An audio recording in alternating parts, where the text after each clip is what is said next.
Welcome to this Zentangle Quickie. My name is Heather Hartwick Gladden. I'm a certified Zentangle teacher. And today we're going to take a look at the tangle Lichen from Jennifer, hope I pronounce this right, Hohensteiner. And I was glad that I looked up lichen because I wanted to, I was looking for the plant that this was inspired by, and I also was lucky to I should just click that pronunciation. Let me just tell you, always good to do that, because I was going to say something else, and that would have been wrong, and then, well, there's no such thing as mistakes at Zentangle, right? So, oh my goodness. All right. This is a neat organic tangle, and I love the organic tangles. And I define them as, number one, they look like something organic, but two, they grow from themselves. So I set up some playlists, and eventually I'll get caught up on my website where that will be the organics, will be things like this one, be like poke root, poke leaf, rixty, a host of others, but that do like this, where they grow, however you want them, which is kind of neat. All right, so this one, though, is very simple, and it starts with, I'm just going to start in the middle here. So, essentially, just a straight line, and then you can have it stem off, and then, now here's something that I have been doing. At the end of each, extra stem, we're going to do a triangle. But, for instance, if you say, this one is too long, well, you can draw your triangle. However, as long as you're coloring in the same color, and, I should say, as long as you're coloring, filling in, then you could do like this. Or, have it just coming right off the end like so. And then it's, drawing this up some more. You can have them different lengths, different angles. And this, for me, for those of you that have been, if you've been following along and watching these videos, and maybe getting to know me a little bit as we're going through this, right? Doing things kind of random is a challenge for me, because I don't consider myself an artiste. I can do Zentangle pretty good, though, because we're following instructions. Now, see, here's where I run in. Well, no, I don't run into trouble. That's not the right word. I run into trouble with myself, because what I am aiming to do is not have things look contrived. I want to have some variation. And so I enjoy the organics like this, because then I can kind of stretch myself and have things grow. This is what I was kind of intending on that last one. But knowing that there's no such thing as a mistake, it's still a safe place. So starting with things like, poke root or poke leaf, that have, this one you have a lot more that you could, this one I'm feeling like it takes a little bit more creativity to do, just to decide, well, where do I want to go, type of thing, and how do I want to do it. There's more options, so to me that's like, oh, okay, well, I'm not sure exactly what to do with all those options. So some other tangles, might be good in that respect, just to, kind of get your feet wet, is what I'm thinking.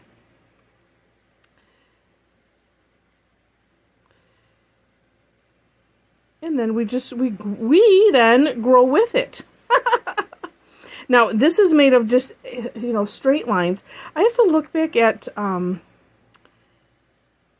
Jennifer's, at the page on Tangle Addicts, which, by the way, I will make sure to put a link called for more inspiration, and that will be underneath my step out for this.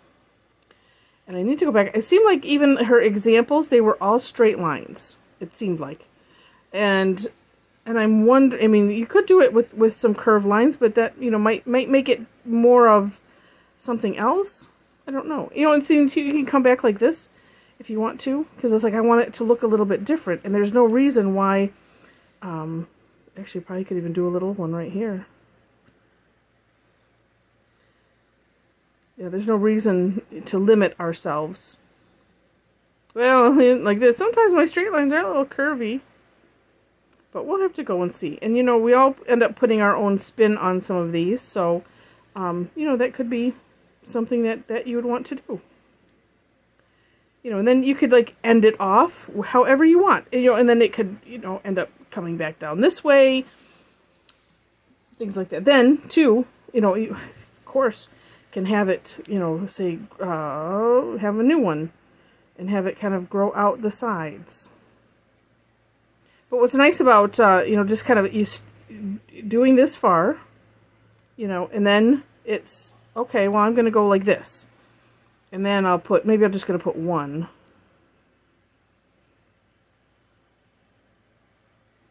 Like, maybe I'll just put one, and then what will I do? I don't know. So I'm going to do this. And, okay, maybe I'm going to do this here.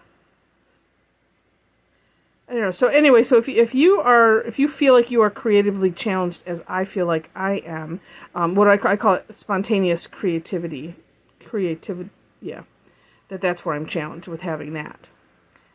These kind of tangles are really good practice. See that, make that one a little bit longer, so that way we can learn how to play, and also learn how to play and not have any expectations on ourselves. Knowing, that's the beautiful thing about Zentangle, that there are no such things as mistakes.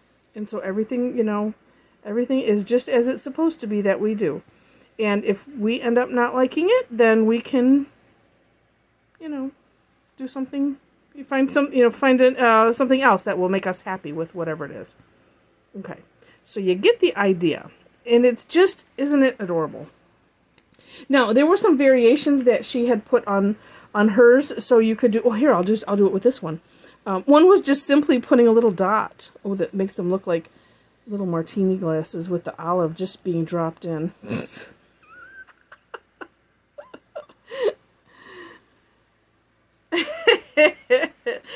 And then there was one, she had little circles on, with a dot in it on the ends. I kind of like sticking to the triangle, because that was her inspiration. She saw, a plant, and lichen is a plant. And when I looked it up, it's like, oh, some of the varieties, do have, have little triangle shaped leaves, so to speak. And I thought it was a fungus or a parasitic plant or something. But you can look that up and find out. You get an extra education on all kinds of things through this. All right, so anyway, so that is it. Now, if you wanted, there's not really a way necessarily to shade this.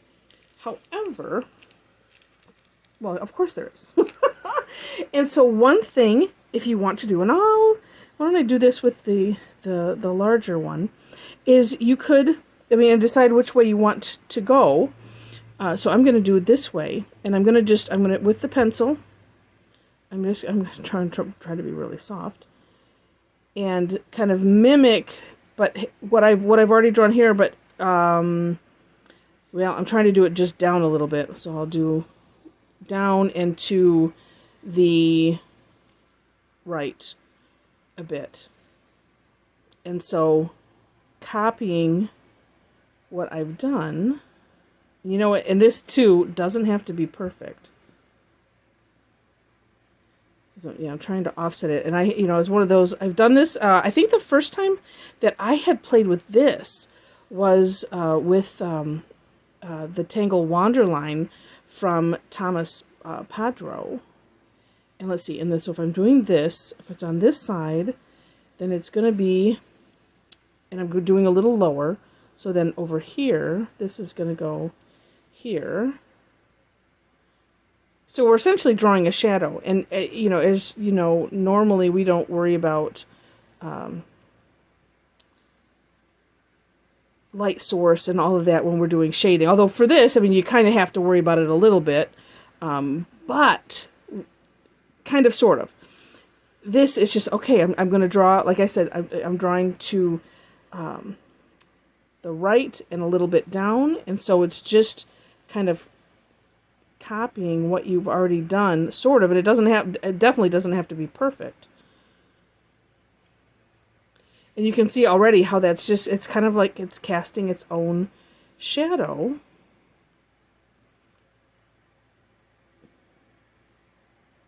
And it's kind of a neat technique. And I believe that was the first time I had seen it, was on his Wanderline as an example of what you could do with the shading. Now, you could either leave this as it is, or I'm just going to run my tortillon and just smudge. I didn't want to smudge that much, but you know what? Let's just see what happens, right? Oh, that does. When I'm looking live, I'm like, ugh, what did I just do? But then I'm looking at the camera, I'm like, nope, that looks kind of neat. It makes it a different type of shadow. So you could do that either way. There's two ideas out of one. So anyway, so if you wanted to add some shading to that, you certainly could. But it is cute and really kind of whimsical, just as it is. So in the description section, along with the step outs and things, are ways to connect with me if you like. I do a combination of paid and free classes. I would love to have you join in sometime. The free classes are on Thursdays for the most part, but all that information is on my website, which is linked below, as well as a link to our Facebook Tangle Addicts community. If you're on Facebook and want to join in on that fun, would love to have you there as well. And if you enjoyed the video, would love to have a thumbs up. And if you haven't subscribed yet and you liked it enough to maybe see some more, know that I do post every day. And then on occasion, if I get to posting a replay of a class or something, it might be more than one in a day.